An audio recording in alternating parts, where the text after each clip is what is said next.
What is the bubble that no one is talking about, and how can we profit from it? Oh my God, I'm excited for this. Listen, it's the American bubble of everything. Can I run off some stats real quick? Mike, clip this up. Um, we're at a record 17.1 trillion in household debt. Number two, we have $12 trillion in mortgages. We have a record of $1.6 trillion in auto loans, 1.6 trillion in student loans, $1 trillion in credit card debt. The total debt now is more than it was in 2006 before the crash. Um, the leading economic index is in a is in a recession territory, as indicated from this past week. The Nikkei 225, which is Japan's stock market, is doing better than the S&P 500.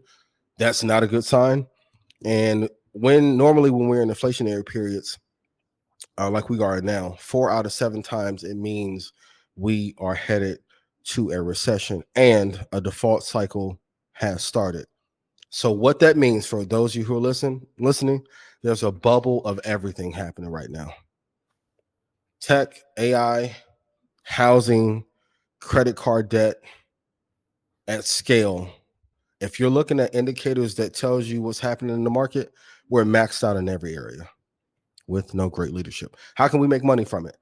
Um, I propose that you would go long on the VIX future or go long on the VIX around 961, and I would exit at 24.26.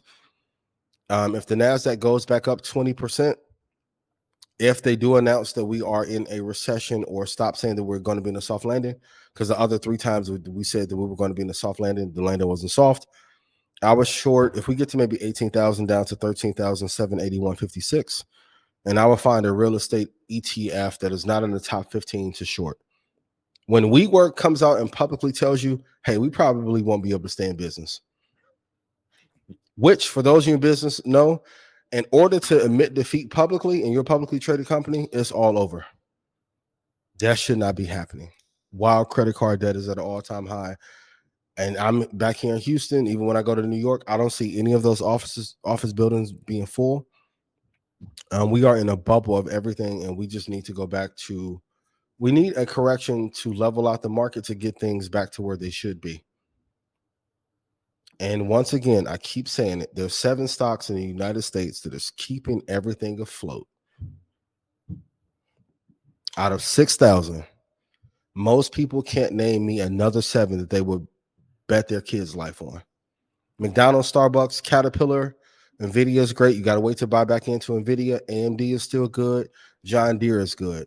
Gallagher is good. Geico is good. But you can't this is one of the weakest markets that I've seen in a long time that has had these many gains over a shorter period of time.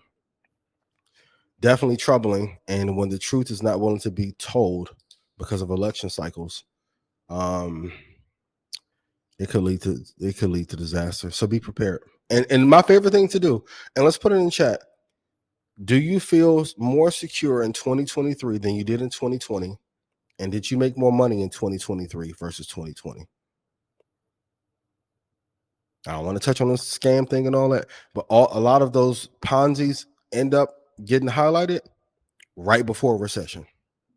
Usually 2 years before a recession hits, a lot of misappropriation of funds issues come out because the liquidity is drying up. And when the Fed is saying that we're not going to actively buy anything, that is an effing problem.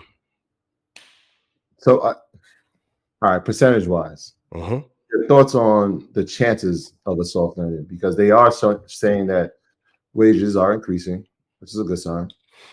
Goldman Sachs just said today that they think that the Fed will stop raising interest rates. In fact, start to decreasing interest rates by maybe the first quarter of 24, which is a good sign. Interest rates are coming down. You think there's no chance of a soft landing? A soft landing is the equivalent of your girl going through your phone, catching you cheating, and you say, baby, that wasn't me. That was a virtual assistant who sent the messages to Brittany Renner. So we can lie and say, hey, we are upon a soft landing and everything's going to be fine. But when you still have weakness in the market at scale, U.S. Steel is going through issues, and the Fed keeps saying that they're not going to continue to raise inflation. But if you ask most people, do they feel it? They're feeling it. And when they told you prior, we need to raise rates to a certain level, they told us last year. They may halt how fast they do it, but at some point, I think those mortgages are going to get back to 7.5%. Yeah. These are just my thoughts. Yeah, we spoke to Mike Novogratz about the AI bubble. What did he say? Can you give us a little insight? Yeah, he said there's definitely going to be a bubble. He said that it usually happens. It's a delayed reaction from the stock market and the actual bubble happening. Mm-hmm. At the start of this, he was like, last year, all of the guys in tech, they were saying like NVIDIA and Microsoft, those are the two companies. So like those are the two companies that's going to benefit the most from the situation. Mm-hmm.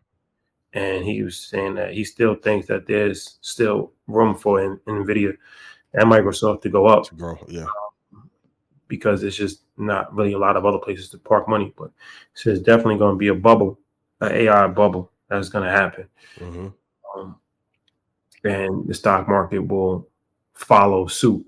The bubble will happen first, and then the stock market will reflect it later, as opposed to the stock market reflecting it first, and then, companies starting to just disappear out of the woodwork. So, but he felt that it was an AI bubble for sure. He said there's definitely an AI bubble that's about to pop soon.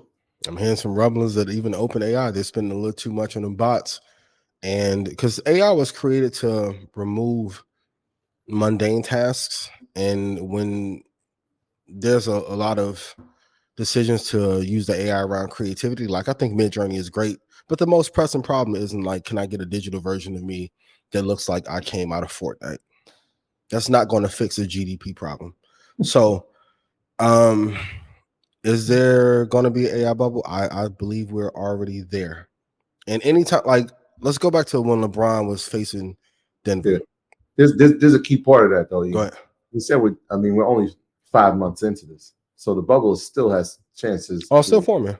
Yeah. Like 8 months ago, this wasn't the conversation. And so, and there's one of the things that you learn inside this is that there's money to be made. You just have to know when to take profit and when to leave before the bubble, or invest in the companies that are going to be able to withstand the bubble. But once again, we have a major VC problem. The crypto funds blew up because and everyone who's a crypto fan, I'm not on crypto, but they mismanaged the funds and how they promoted crypto. As soon as that powder keg exploded, they took all that money and moved to AI, and they're going to cause the same contagion issue there. And then they're going to find another project to go to. All of a sudden, even if you look at Netflix while we're there on this writer's strike, they're going to Korea to find ways to fill gaps in the entertainment climate. So at some point, American VCs are going to leave here and go internationally to find companies to fund, which is one of our issues of not taking care of our own people and our own talent. Even if you look at Taiwan Semiconductor, do most people know that the only reason he went to go form that company is because he could not get elevated to CEO of Texas Instruments? What a fucking disaster. It's like when James Harden left Oklahoma City. Was it really worth losing him over that extra $6 million for him to then become a star at the Houston Rockets? So one of the greatest developments in the last 40 years, one of the greatest companies is not even here because they didn't want to make him CEO. All the inventions and ideas and properties and products that he created for them, he wanted to keep here. Didn't let him. Meanwhile, we're building India's middle class at a scale I've never seen for a country. But they'll tell black people there's no money available for you. They'll tell brown people there's no money available for you. And all the conversation is about when that guy got hit with that chair, like he was Hulk Hogan. We have some major corrections to do in our country in order to make, because my guy Ruben even asked me, he was like, what can we do to avoid a crash? Like, we need to make better companies. Point blank. And that's the other reason, even when I tell people don't copy me or don't copy you guys, it's like, if you copy me, you only raise my valuation. It doesn't raise the valuation of the space. Create your own version. And if we have diversity in products and companies, then great.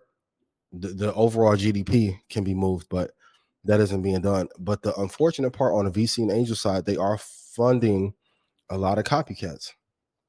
We see it in the music industry. Everyone sounds like each other. every app that comes out is a recreation of another. We need more innovation, but that innovation has to be funded.